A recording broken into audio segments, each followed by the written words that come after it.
Sa video ito, ituturo ko sa inyo kung paano kumuha ng SSS UMID Pay Card or kung paano i-upgrade ang inyong UMID card into UMID SSS Pay Card. Kaya tara, samahan nyo ko't panoorin natin ang video na to. Pero bago yan, sa mga hindi pa nakasubscribe sa akin, kayo na ang bahala. Ano nga ba ang UMID? Ang UMID ay Unified Multipurpose Identification. Ang UMID card ay nagsisilbing valid IDs for government offices and other entities in the Philippines. So naglabas ng advisory si SSS na pwede nyo nang i-upgrade ang inyong UMID card into UMID Pay Card ng libre lang. Pero ang option na yan ay pwede pa lamang po sa mga may UMID card na at sa mga nakapag-apply ng UMID card sa loob ng huling 10 taon. Yes po, tama ang narinig ninyo. Kasi kung may UMID card na kayo or nakapag-apply na kayo ng UMID card ng mahigit sa 10 taon na, ibig sabihin yan, hindi pa po kayo pwedeng mag-upgrade ng inyong UMID card into UMID Pay Card. So kailangan nyo pa po munang mag-antay ng bagong advisory ni SSS. So ano nga ba ang SSS UMID ATM Pay Card? Ang UMID Pay Card ay isang valid ID na galing kay SSS at the same time, pwede mo rin itong gawing isang debit card. Mas maganda po ito kasi pwede nyo na pong ma-receive ang inyong mga salary loan or calamity loan or ibang benefits na gusto ninyong kunin kay SSS at automatic na dito ihuhulog ni SSS sa inyong UMID ATM Pay Card. Ito na po ang itsura ng SSS ATM UMID Pay Card. Kung nakikita ninyo, may EMV chip na po sa harap at sa likod naman makikita ninyo ang inyong ATM card number. Tapos yung expiry date at sa baba makikita ninyo yung bank account number ninyo at nakatie up siya sa Union Bank. Ang generic na UMID ID ay magagamit natin as identification card at magagamit din natin sa mga SSS self-service terminal. Pero itong SSS UMID Pay Card ay pwede bilang identification card, pwede rin itong gamitin as ATM or debit card, SSS default disbursement account. Ibig sabihin nito, hindi na po kailangang i-enroll sa inyong SSS disbursement account kasi automatic na po itong mai-enroll sa inyong SSS disbursement account enrollment module. At pwede rin itong gamitin as cashless payments kahit sa alinmang retail or online outlets. At may 24/7 access din kayo sa inyong ATM or online transactions at pwede rin itong gamitin sa mga self-service terminal ni SSS. At ngayon pag-usapan natin ang mga paraan kung paano nga ba makakakuha ng SSS UMID ATM Pay Card. So bali may 3 paraan para malaman ninyo kung pwede na kayong kumuha or mag-upgrade ng inyong SSS UMID card into SSS UMID ATM Pay Card. So unang paraan, pwede kayong makareceive ng text na ganito na pwede na kayong kumuha or mag-upgrade ng inyong SSS UMID card into SSS UMID Pay Card. At ang pangalawa, pwede kayong makareceive ng email na kagaya nito na pwede na kayong mag-upgrade or kumuha ng SSS UMID ATM Pay Card. Pero kung wala kayong na-receive na text at wala din kayong na-receive na email na kagaya nito, punta tayo sa pangatlong paraan. So i-check natin sa ating SSS online account. So unang gagawin natin, punta lang tayo sa mga search engine na ginagamit natin kagaya sa akin Google Chrome at pagkatapos i-type lang natin ang sss.gov.ph. At i-click lang natin dito ang create a my.sss account or login. At pagkatapos i-click natin itong login. At dito maglalagay po kayo ng user ID at password ninyo. And by the way guys, kung wala pa kayong user ID at password, may video po akong ginawa kung paano magkaroon ng user ID at password or kung paano mag-register sa SSS Online. Ilalagay ko na lang po yung link sa description box para hindi kayo mahirapang maghanap. At kung nakalagay na kayo ng user ID at password, i-click nyo na lang po itong sign in. At pagkatapos may makikita kayong ganito, i-click nyo na lang po itong get PIN.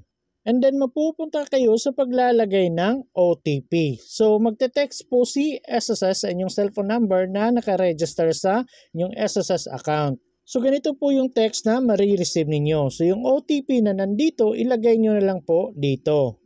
At kung okay na, i-click nyo na lang po ang login. At may makikita po kayong data privacy notice. So scroll down nyo na lang po yan. At dito sa baba may makikita kayong I agree. So i-click nyo na lang po ito.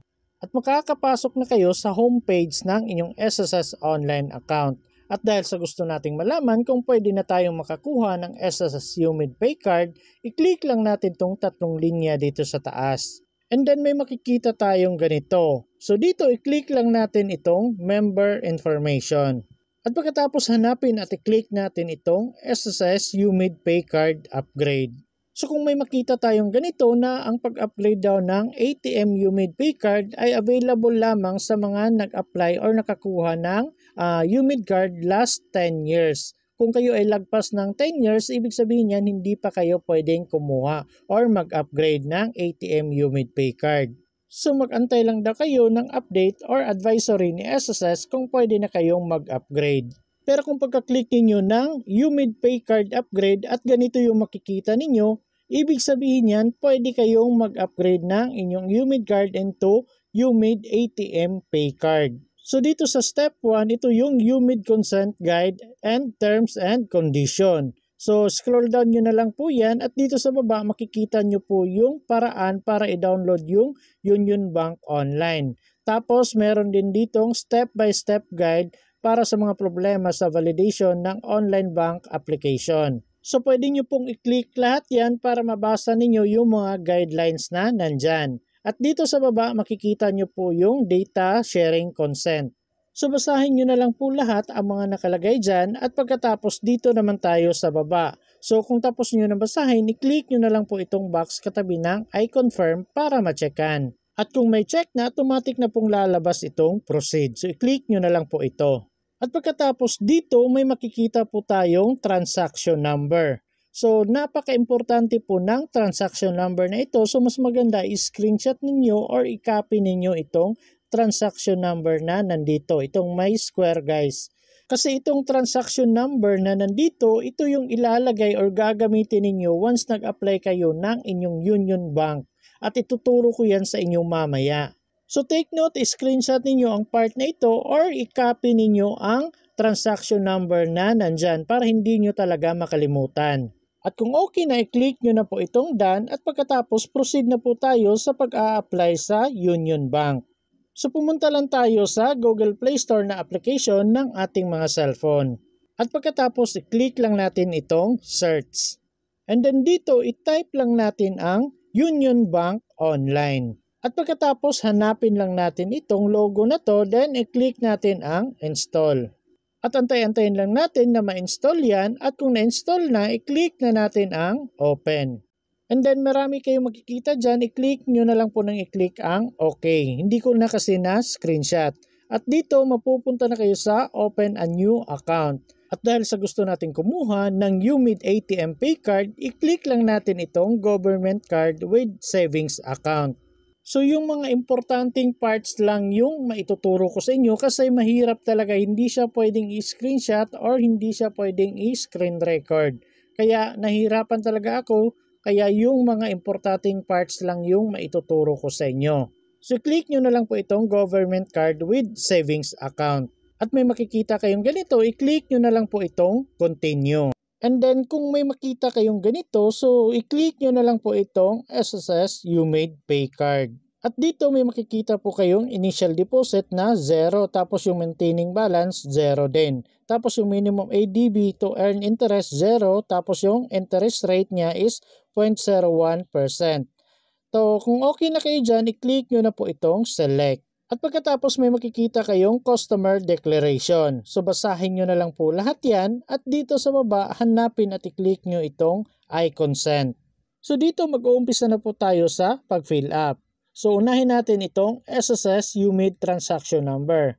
So dito yung transaction number na pina-copy or pina-screenshot ko sa inyo kanina doon sa yung SSS online account, yun po yung transaction number na ilalagay ninyo dito. So make sure na copy nyo po yun para yun po yung ilalagay ninyo dito. So mas maganda i-copy nyo para tama lahat yung mga transaction number na ilalagay ninyo. At kung okay na, dito naman tayo sa baba sa paglalagay ng SSS number. So ilagay nyo na lang po dito kung ano yung SSS number ninyo. At kung okay na, dito naman tayo sa baba sa paglalagay ng personal information. So fill upan nyo na lang po yan lahat. Ilagay nyo po yung nationality, tapos yung cellphone number ninyo. Mas maganda yung cellphone number na nakaregister sa inyong SSS online account. Yun po yung number na ilalagay at i-register ninyo dito. At pagkatapos dito naman tayo sa baba sa paglalagay ng mother's maiden name. So make sure guys kung ano yung nilagay ninyo sa mother's maiden name sa pag-apply ninyo ng UMID card, yun po yung mother's maiden name na ilalagay din ninyo dito. So make sure pangalan ng mama ninyo nung dalaga pa. Make sure po hindi magkakabaliktad yung pagkakalagay ng first name, middle name at last name. At kung okay na, i-click nyo na po itong continue. At pagkatapos mapupunta kayo sa paglalagay ng one-time password. So make sure active at nakaka-receive ng text yung cellphone number na nilagay ninyo kasi magsasend po sila ng OTP doon. At kung okay na, mapupunta na tayo sa pag-review ng mga information na nilagay natin. Kung may mali sa nilagay ninyo, i-click nyo itong update details. Pero kung tama naman lahat, i-click nyo na po itong yes, these are correct. So hindi ko na po mapapakita sa inyo lahat ng mga kailangan ninyong fill upan, pero personal information nyo naman yan, kagaya ng mga address ganyan, so kayang-kaya nyo na pong fill upan yan. At pagkatapos may makikita kayong ganito. So dito kailangan ninyong magperma. So make sure magkatulad yung tatlong perma ninyo kasi tatlong beses kayong pipirma dito. So gagamitin nyo na lang po yung kamay ninyo sa pagperma. So make sure magkatulad po yung pagkakaperma ninyo.